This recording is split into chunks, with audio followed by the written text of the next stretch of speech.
2022 ಅಲ್ಲಿ ಕರ್ನಾಟಕ ಗೌರ್ಮೆಂಟ್ ಒಂದು ಲಾನ ಪಾಸ್ ಮಾಡುತ್ತೆ. ಇದೇನೆಂದರೆ increasing the percentage of reservation. ಯಾವುದರಿಂದ ಅಂದರೆ SC 15% ಇತ್ತಲ್ಲ ಅದನ್ನ 17% ಮಾಡಿತ್ತು.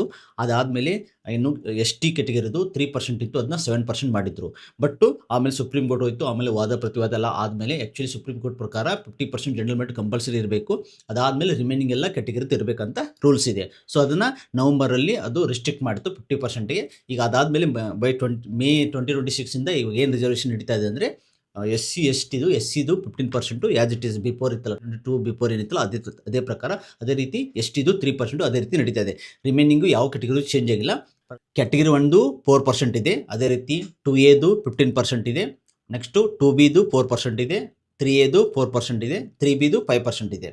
ಇದು ಟೋಟಲ್ ನಿಮಗೆ 32% OBC ಕ್ಯಾಟಗರಿದು. ಅದೇ ರೀತಿ SC ಅವ್ರದ್ದು 17 ಇತ್ತು, ಅದು 15% ಆಗಿದೆ. ST ಅವ್ರದ್ದು 7 ಇತ್ತು, 3% ಆಗಿದೆ. ಸೊ ಟೋಟಲ್ಲು ಇವಾಗ ಜನರಲ್ ಮೆರಿಟ್ 15%, ಅಂದರೆ ಜನರಲ್ ಮೆರಿಟ್ ಅಂದರೆ ಎಲ್ಲರೂ ಎಲಿಜಿಬಲ್ ಇರ್ತಾರೆ ಅದಕ್ಕೆ. SC ST category 1 2A 2B 3B ಎಲ್ಲರೂ ಎಲಿಜಿಬಲ್ ಇರ್ತಾರೆ. ಇದು ಓಪನ್ ಕ್ಯಾಟಗರಿ, ಎಲ್ಲರೂ ತೊಗೋಬೋದು ಇದಕ್ಕೆ. ಓಕೆ, ಸೊ ನೆಕ್ಸ್ಟು ಈಗ ಓವರಾಲು SCದು ಏನಿದೆ ಅಂದರೆ ನಿಮಗೆ SCಲಿ ಸಬ್ ಕ್ಯಾಟಗರಿ ಮಾಡಿದ್ದು ಆಲ್ರೆಡಿ ನಿಮ್ಗೆ ಗೊತ್ತು, ABC ಅಂತ. ಎಷ್ಟಿದೆ ಅಂದರೆ 6% ಇತ್ತು ಇದಕ್ಕೂ ಮುಂಚೆ, ಇವಾಗ 5.25% ಮಾಡಿದ್ದಾರೆ. ಅದೇ ರೀತಿ Bದು 5.25%, ನೆಕ್ಸ್ಟು Cದು 4.5%, ಟೋಟಲ್ಲು 15% ಮಾಡಿದ್ದಾರೆ. ಸೊ ಇದಕ್ಕೆ ಇಂಪ್ಯಾಕ್ಟ್ ಏನಾಗ್ಬೋದು ಅಂತ ಕೇಳ್ತಾ ಇದ್ರು ಫ್ರೆಂಡ್ಸ್.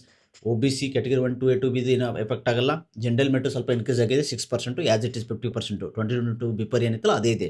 ಈಗ ಸ್ವಲ್ಪ ಚೇಂಜಸ್ ಆಗೋ ಚಾನ್ಸಸ್ ಏನಿದೆ SC ಮತ್ತು STಯಲ್ಲಿ. ಬಟ್ ನಿಮಗೆ ಎಕ್ಸಾಕ್ಟ್ ಸೀಟ್ ಮೆರಿಟ್ಸ್ ಬಂದಮೇಲೆ ಕಟಾಪು ನಿಮಗೊಂದು ಐಡಿಯಾ ಬರುತ್ತೆ. ಒಂದು ಸ್ವಲ್ಪ ವೇಟ್ ಮಾಡಿ. ನೀಟ್ದು MBBSದು ಯಾರು ಟ್ರೈ ಮಾಡ್ತಾರೆ, MBBS ಡೆಂಟಲ್ ಆಯುಷ್ದು, ಈಗ ಆಲ್ರೆಡಿ ಇಂಜಿನಿಯರಿಂಗ್ ಸೀಟ್ ಮೆರಿಟ್ಸಲ್ಲಿ ಚೇಂಜ್ ಆಗಿದೆ. ಇದು ಸೇಮ್ ಇದೇನು ರಿಸರ್ವೇಷನ್ ಇಲ್ಲ, ಇಷ್ಟೇ ಇದೆ. ಇವಾಗ ಬೇಕಂದ್ರೆ ನೀವು ಸೀಟ್ ಮೆರಿಟ್ ಚೆಕ್ ಮಾಡ್ಕೋಬೋದು. ಅಂದರೆ ಫಾರ್ ಎಕ್ಸಾಂಪಲ್ ಅಲ್ಲಿ ನಿಮಗೆ SC STದು ಎಷ್ಟು ಪರ್ಸೆಂಟ್ ಇದೆ ಅಂತೆಲ್ಲ ಚೆಕ್ ಮಾಡ್ಕೋಬೋದು ಟೋಟಲ್ ಸೀಟ್ಸು. ಅವಾಗ ನಿಮಗೊಂದು ಐಡಿಯಾ ಬರುತ್ತೆ.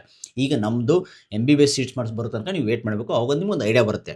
ಓಕೆ ಫ್ರೆಂಡ್ಸ್, ಸೊ ಇದು ಅಪ್ಡೇಟ್ ಆಗಿತ್ತು. ಇದೇ ರೀತಿ ಅಪ್ಡೇಟ್ಗಾಗಿ ನಮ್ಮ ಚಾನಲ್ ಸಬ್ಸ್ಕ್ರೈಬ್ ಮಾಡ್ಕೊಳ್ಳಿ.